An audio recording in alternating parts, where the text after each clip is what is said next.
کیوں دے؟ السلام علیکم، پشاور ٹاک کے ساتھ میں ہوں عثمان دانش۔ آج بات کریں گے پاکستان تحریک انصاف کے حوالے سے اور ان کے جو امیدوار ہیں ان کے حوالے سے بات کریں گے۔ پاکستان تحریک انصاف جو ہے ان سے بلے کا نشان جو ہے وہ واپس دیا گیا ہے۔ سپریم کورٹ کا جو فیصلہ آیا ہے اور اس میں جو پشاور ہائی کورٹ کا فیصلہ تھا اس کو کالعدم قرار دیا ہے، اور پاکستان تحریک انصاف کے جو انٹرا پارٹی انتخابات ہوئے تھے الیکشن کمیشن نے اس کو کالعدم قرار دیا تھا۔ تو اب جو پاکستان تحریک انصاف کے امیدوار ہیں وہ آزاد حیثیت میں جو ہے وہ الیکشن میں حصہ لے رہے ہیں، وہ بھی آزاد امیدوار ہیں اور ان کو مختلف جو نشانات دیے گئے ہیں تو ان سے پاکستان تحریک انصاف کے جو ممبران ہیں، جو امیدوار ہیں، تو وہ ناراض ہیں۔ اور اس کے حوالے سے جو ہے پشاور ہائی کورٹ میں آج پاکستان تحریک انصاف کے جو امیدوار ہیں، اب تو وہ آزاد امیدوار ہیں لیکن ان کا تعلق جو ہے وہ پاکستان تحریک انصاف سے ہے، تو ان میں سے جو شہریار افریدی ہے جو کوہاٹ سے جو ہے ممبر قومی اسمبلی کے امیدوار ہے، اس کے ساتھ ساتھ آصف خان ہے جو پشاور کے انہیں 32 سے امیدوار ہے، اور جو کامران بنگش ہے سابق صوبائی وزیر، اس کے ساتھ کوہاٹ کے اور بھی جو ممبران ہیں جن میں آفتاب عالم اور شفیع اللہ جو ہے وہ بھی شامل ہے۔ تو انہوں نے پشاور ہائی کورٹ میں ایک درخواست دائر کیا ہے اور اس میں عدالت سے یہ استدعا کی ہے کہ ان کو جو نشانات دیے گئے ہیں تو ان میں سے جو ہے شہریار افریدی کو جو نشان دیا گیا ہے وہ بوتل کا نشان دیا گیا ہے، تو اس کے خلاف وہ پشاور ہائی کورٹ میں آئے ہیں اور ان کا یہ استدعا ہے کہ جو سابق ممبر ہوتا ہے تو ان کو پریارٹی پر نشان دیا جاتا ہے۔ جب نشان الاٹ کیے جاتے ہیں تو ریٹرننگ افسران جو ہے ان سے رائے لیتے ہیں اور اس کے بعد ان کو نشان جو ہے وہ الاٹ کیا جاتا ہے، لیکن ان کا یہ کہنا ہے کہ ان کو سوشل میڈیا کے ذریعے جو ہے پتہ چلا کہ ان کو بوتل کا نشان دیا گیا ہے، تو اس پر وہ ناراض ہے اور انہوں نے پشاور ہائی کورٹ میں درخواست دائر کیا ہے اور اس میں یہ موقف اپنایا ہے کہ ان کا جو نشان ہے اس کو تبدیل کیا جائے، کیونکہ اس سے رائے نہیں دی گئی، کیونکہ جو پریارٹی بیس ہے وہ سابق ممبران کو دیا جاتا ہے۔ جو ممبر ہوتا ہے جو قومی اسمبلی کا یا صوبائی اسمبلی کا، تو ان کو پریارٹی پر دیتے ہیں، ان سے پوچھ کر ان کو نشان الاٹ کیا جاتا ہے۔ اس کے ساتھ ساتھ جو آصف خان ہے پشاور سے جن کا تعلق ہے اور انہیں 32 سے امیدوار ہیں، انہوں نے بھی ایک درخواست دائر کیا ہے اور انہوں نے یہ استدعا کی ہے اس درخواست میں کہ ان کو ہتھ گاڑی کا نشان دیا گیا ہے۔ ان کا یہ کہنا ہے کہ ایک اور امیدوار بھی ہے جس کا نام آصف خان ہے اور وہ اسی حلقے سے صوبائی اسمبلی کے امیدوار ہے۔ جب ووٹر کے لیے لوگ آئیں گے تو صوبائی اسمبلی کے لیے بھی ووٹ ڈالتے ہیں اور پھر قومی اسمبلی کے لیے بھی، تو اس میں جو ہے پھر جو ووٹرس ہیں ان کو مشکل ہوگی، اور جو امیدوار ہے دوسرا اس کا نام بھی آصف خان ہے، یعنی ان کے نام ہے اور اس کو بھی ہتھ گاڑی دی گئی ہے۔ قومی اسمبلی کے یہ امیدوار ہے جس کو ہتھ گاڑی جو ہے وہ نشان دیا گیا ہے، اور پھر صوبائی اسمبلی میں بھی ایک آصف خان نام ہے جس کو ہتھ گاڑی دی گئی ہے پشاور سے، تو ان کا اس پر جو ہے ناراض ہے اور ان کا یہ کہنا ہے کہ اس سے ووٹرز جو ہے ان کو مشکل ہوگی اور وہ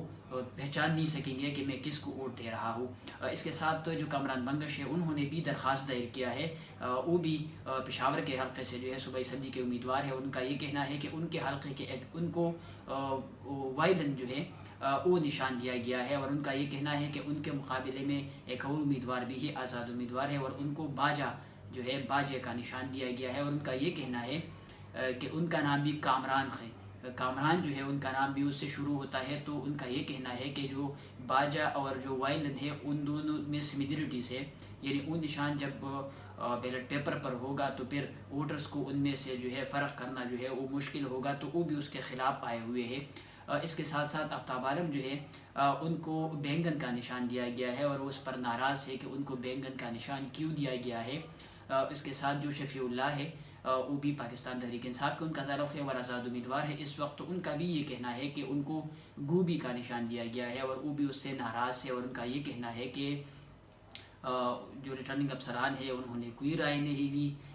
کیونکہ رائے لینا چاہیے اور اس کے بعد جو ہے نشان جو ہے وہ الاٹ کیا جاتا ہے۔ تو کل ان کیسز پر جو ہے پشاور ہائی کورٹ میں سماعت ہے، جو شہریار افریدی کا کیس ہے، آصف خان کا وغیرہ کا کیس ہے، تو یہ سماعت کے لیے مقرر ہے، اور پشاور ہائی کورٹ میں جو ہے اس پر جسٹس صاحبزادہ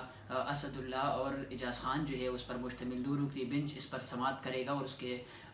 کل اس پر جو بھی ہوگا تو اس سے بھی پھر آپ کو آگاہ کریں گے کہ عدالت جو ہے ان کی جو استدعا ہے اس کو منظور کرتی ہے یا نہیں۔ ان پر جو ہے کل پھر دوبارہ بھی سماعت جب ہوگی تو اس کے بعد بھی بات کریں گے۔ آپ کو یہ بھی بتا چاہیے کہ کل پشاور ہائی کورٹ میں اور بھی اہم کیسز ہیں، جن میں ایک ایبر ولی خان کی جانب سے درخواست دائر کی گئی ہے، جن میں ان کا یہ کہنا ہے کہ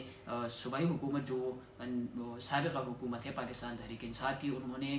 جو طالبان تھے، جو ٹی ٹی پی کے طالبان تھے، ان سے مذاکرات جو شروع کیے تھے، تو اس کے خلاف وہ پشاور ہائی کورٹ میں آئے ہیں، اور ان کا یہ کہنا ہے کہ اس کی وجہ سے جو ہے پھر دہشت گردی جو ہے وہ بڑھ گئی ہے۔ تو وہ درخواست بھی کل سماعت کے لیے مقرر ہے، اور اس کے علاوہ جو ہے پاکستان تحریک انصاف کے جو ایک اور امیدوار ہے وہ بھی اب آزاد امیدوار ہی ہوں گے، لیکن اس کے کاغذات جو ہے وہ مسترد ہوئے تھے ریٹرننگ افسر کی جانب سے بھی، اور پھر اس کے بعد جو الیکشن ٹریبیونل ہے انہوں نے بھی مراد سعید کے جو کاغذات نامزدگی اس کو مسترد کیا تھا، تو اس کے خلاف جو پشاور ہائی کورٹ میں آئے ہیں اس پر بھی کل سماعت ہوگی۔ اس کے علاوہ دیگر جو کیسز سیاست خیسر جو ہے ان کے خلاف بھی ایک پٹیشنر آیا ہے کہ ان کے کاغذات جو منظور ہوئے ہیں، تو وہ کیس بھی کل سماعت کے لیے مقرر ہے، اور اس کے ساتھ پاکستان تحریک انصاف نے الیکشن کمیشن کے خلاف جو کیس دائر کیا تھا توہین عدالت کا، تو وہ بھی کل سماعت کے لیے مقرر ہے، لیکن اب تحریک انصاف کی جانب سے کہا جا رہا ہے اور انہوں نے یہ فیصلہ کیا ہے کہ اس کیس کو واپس لے رہے ہیں، کیونکہ اب اس کا کوئی فائدہ نہیں ہے، کیونکہ جو بلے کا نشان تھا وہ بھی واپس دیا گیا ہے، اور پشاور ہائی کورٹ کا جو فیصلہ تھا اس کو سپریم کورٹ نے ردم قرار دیا ہے، تو اس کو بھی کل اس پر جب سماعت ہوگی تو اس میں وہ پاکستان تحریک انصاف جو ہے واپس لیں گے اس نشان اور اس توہین عدالت کی درخواست کو۔ تو کل ان کیسز پر سماعت ہوگی، اس میں مزید جتنا بھی پیش رفت ہوگا تو اس سے بھی پھر آپ کو آگاہ کریں گے۔ تب تک کے لیے دیجیے اجازت، اللہ نگہبان۔